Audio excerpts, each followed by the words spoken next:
وتفقد الطير فقال ما لي لا أرى الهدهد۔ حضرت نے پرندوں کا معائنہ فرمایا، ان میں غور و خوض فرمایا، بڑی محنت کے ساتھ دیکھا، لیکن ان میں ہدہد نظر نہ آیا۔ فرمانے لگے ما لی لا أرى الهدهد، کیا بات ہے کہ مجھے ہدہد نظر کیوں نہیں آ رہا؟ ام کان من الغائبین، وہ ہے اور مجھے نظر نہیں آ رہا، یا سچ مچ میں وہ کہیں غائب ہو گیا ہے؟ پتہ چلا جی وہ تو ہے ہی کوئی نہ، اب بتایا بھی اس نے کوئی نہیں ہے، بغیر چھٹی لیے چلا گیا۔ حضرت سلیمان علیہ السلام کو غصہ آیا تو فرمانے لگے لَأُعَذِّبَنَّهُ عَذَابًا شَدِيدًا أَوْ لَأَذْبَحَنَّهُ أَوْ لَيَأْتِيَنِّي بِسُلْطَانٍ مُبِينٍ، جب وہ واپس آئے گا میں اسے سخت ترین سزا دوں گا، یا میں اسے ذبح کر دوں گا۔ ہاں اگر اس نے کوئی معقول اپنا عذر بیان کیا تو پھر میں اس کو معاف بھی کر دوں گا۔ میں بھی اکثر کئی صاحب سے چھٹی لیے بغیر چلا جاتا ہوں، کہیں مجھے ذبح نہ کر دیں۔ لیکن یہ ہے کہ ساتھ سلیمان علیہ السلام کی طرح درگزر والا مادہ ان میں بھی ہے، درگزر فرما دیتے اولا یأتینی بسلطان مبین، کوئی عذر بندہ بیان کر دے تو پھر جناب معافی بھی مل جاتی ہے، کہو سبحان اللہ۔ لَأُعَذِّبَنَّهُ عَذَابًا شَدِيدًا أَوْ لَأَذْبَحَنَّهُ أَوْ لَيَأْتِيَنِّي بِسُلْطَانٍ مُبِينٍ، یا تو میں اسے ذبح کروں گا یا سخت قسم کی کوئی اور سزا دوں گا، یا اگر اس نے معقول عذر پیش کیا تو پھر اس کو معاف بھی کر دوں گا۔ فَمَكَثَ غَيْرَ بَعِيدٍ، حضرت سلیمان علیہ السلام نے یہ بات فرمائی، تھوڑا ہی ٹائم گزرا کہ حضرت ہدہد صاحب اڑتے ہوئے تشریف لے آئے۔ حضرت نے پوچھا وہ کہاں گیا تھا بغیر اجازت کے؟ بتایا بھی کوئی نہیں۔ جواب میں اس نے ایسی بات کہی کہ حضرت کا غصہ ختم ہو گیا، حیرانگی شروع ہو گئی۔ ہدہد جواب میں کہنے لگا حضرت جی احطت بما لم تحط به، میں وہاں گیا تھا جہاں ابھی تک آپ نہیں گئے۔ حضرت نے کہا مہارت جڑنے پترا تو کہاں گیا تھا؟ میں سلیمان بھی وہاں نہیں گیا۔ ہاں جی احطت بما لم تحط به، میں احاطہ کر کے آیا ہوں، گھوم کے آیا ہوں ان علاقوں میں ما لم تحط به، جن کا احاطہ آپ نے نہیں کیا۔ حضرت جی آپ کو ان علاقوں کا پتہ بھی کوئی نہیں؟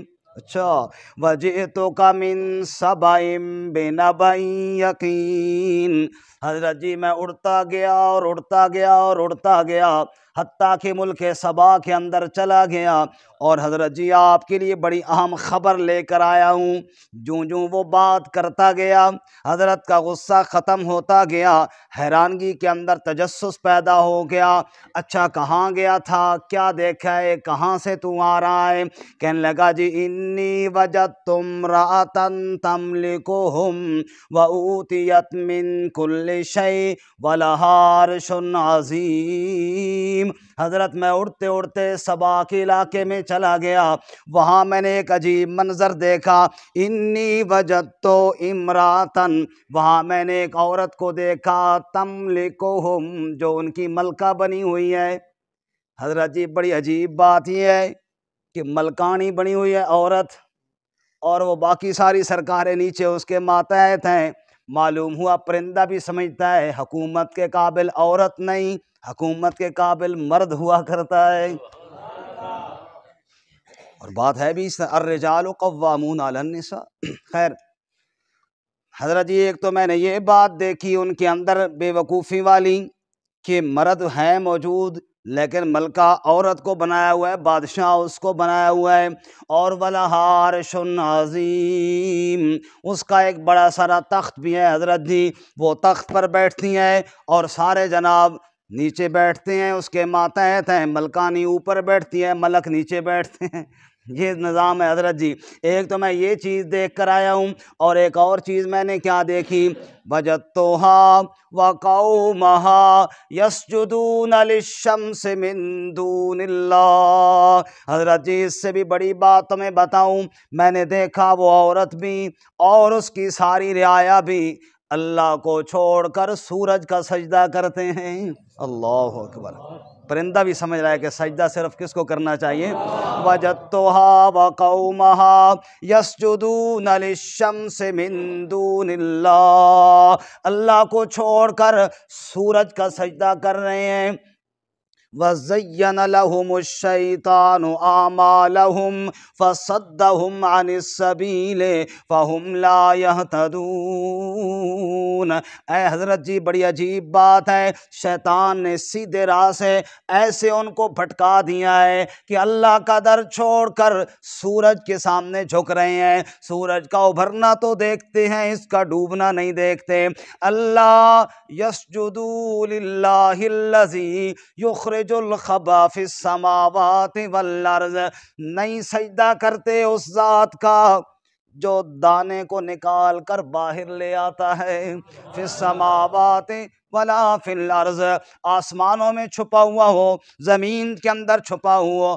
غلے اور اناج کا پیدا کرنے والا کون ہے؟ حضرت جی جب غلے اور اناج کا پیدا کرنے والا اللہ ہے تو سجدہ بھی اللہ ہی کو کرنا چاہیے نا، لیکن وہ نادان سورج کو سجدہ کرتے ہیں۔ حضرت نے فرمایا اچھا بات تو نے بڑی عجیب خبر بتائی ہے، قال سننظر اصدقت ام کنت من الکاذبین، اب ہم اس خبر کی تحقیق کریں گے، بغیر تحقیق کے ایکشن نہیں لیں گے، پہلے کیا کریں گے؟ تحقیق کریں گے۔ معلوم ہوا جو بھی خبر آئے بندے کو پہلے تحقیق کرنی چاہیے، بغیر تحقیق کے اس پہ جناب بندے کو آگ بگولا نہیں ہو جانا چاہیے۔ شیخ سعدی رحمۃ اللہ علیہ لکھتے ہیں نا، لومڑی کو کسی نے دیکھا کہ بھاگتی ہوئی جا رہی، گرتی ہے، اٹھتی ہے، بھاگتی ہے، پھر جاتی ہے۔ کسی نے پوچھا چے آفت اس، خیر تو ہے، کیا مصیبت آ گئی؟ انہوں نے کہا جی حالات بڑے خراب ہیں، بادشاہ سلامت نے آرڈر دیا جس کے کان 1.5 فٹ سے لمبے انہیں کاٹ دو، اس لیے بھاگ رہی ہوں۔ تو نامراد تیرے تو آدھے فٹ سے بھی چھوٹے ہیں، تجھے کیا ٹینشن ہے؟ اس نے کہا بڑا بے وقوف دا پتر ہے، وہ کاٹتا پہلے ہے ناپتا بعد میں ہے۔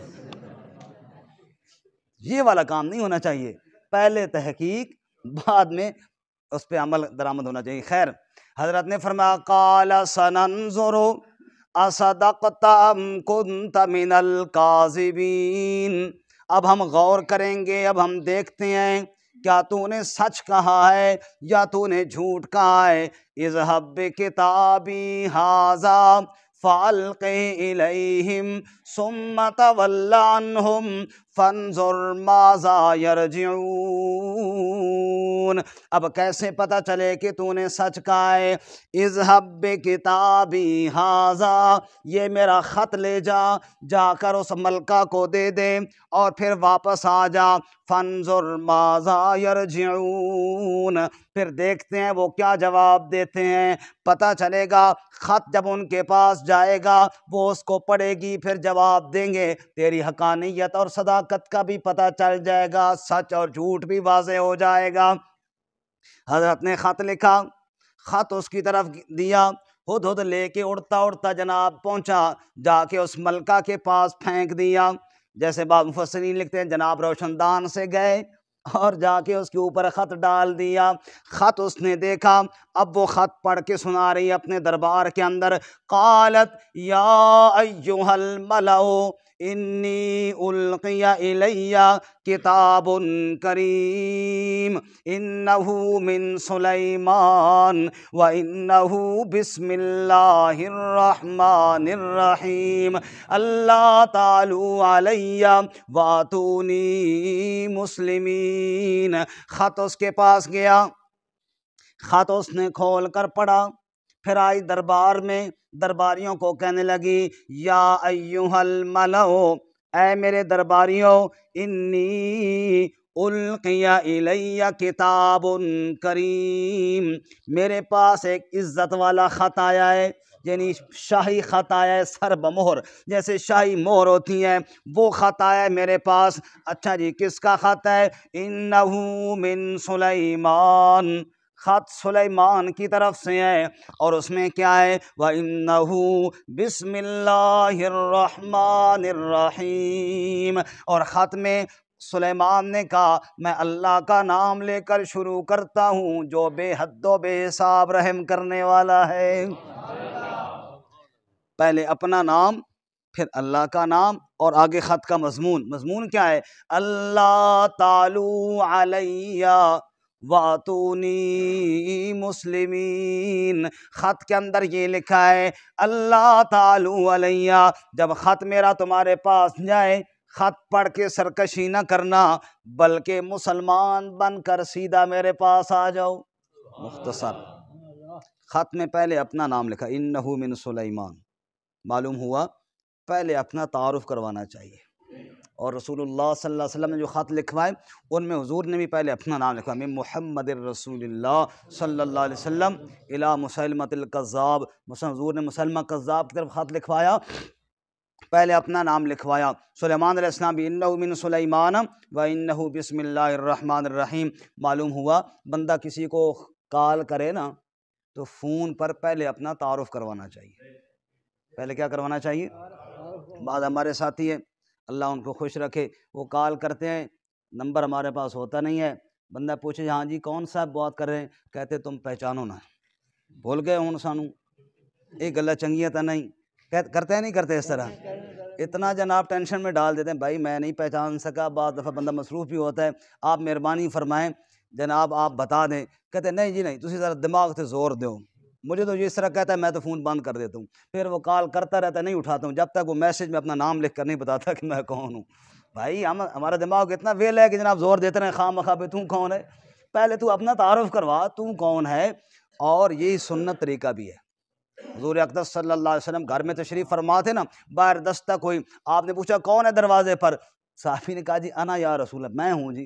حضور کو اتنا غصہ ہے، آپ نے فرمایا انا کیا ہوتا ہے، یہ میں کیا ہوتی ہے، اپنا نام بتاؤ کہ میں فلاں شخص ہوں، یہ میں کیا ہوتی ہے، اپنا نام بتاؤ، تو پہلے اپنا نام ہونا چاہیے۔ انہو من سلیمان و انہو